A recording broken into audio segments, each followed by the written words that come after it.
your hosts, Ann Curtis, Joe Hilario, and Vice Ganda! Ako lang po ito. Akala niyo Barbie, ako lang po ito. Ang cute ko. Hubog na hubog. Ha? Hubog na hubog. Alin?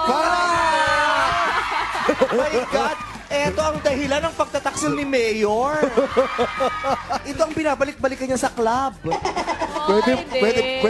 Pwede patungan ng baso, di malalaglag. Wala ito. Oh my God! Kakulay ko yung stage. Taray. Ganda, ganda. Wala ito. Lunis na lunis lang. Plain and basic lang tayo ngayon. Madlang people. Ay, isa. Damang-dama ko. Gandang-ganda kayo sa akin. Kaya binabati ko kayo. Ay, yung cameraman, ganda kami. Bet na bet. Hoy, magkakapatid tayo dito. Uy, ako lang to. Bigla kayong nagkamali siya. Madlang people, gusto nyo ba ng sorpresa? Dahil gusto nyo ng sorpresa, eto na. Ang ganda. Salamat. At binabati ko lahat ng mga nasa bahay na gandang-ganda rin sa akin ngayon.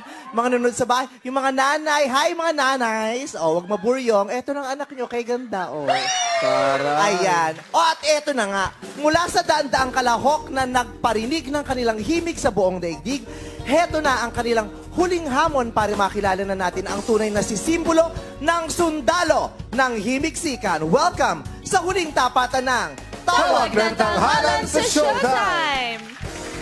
Matapos ang mahigit isang taong bakbakan sa kantahan, ay nasala na ang 12 sa pinakamagagaling na mga awit ng bansa. At sa Sabado ay sabay-sabay nating makikilala kung sino ang tatanghaling Grand Champion ng ikatlong taon ng Tawag ng Tanghalan na gaganapin sa Caloocan Sports Complex. Oh, nasa Caloocan Sports Complex ay sa Sabado. Diba? Ihanda nyo na ang mga sarili nyo, mga taga-Caloocan. Chuchugugin namin kayo dyan. Tama! See you there! Pero syempre ngayong hapon, unang sasabak ang 6 sa kanila para ipaglaban ang kanilang pangarap.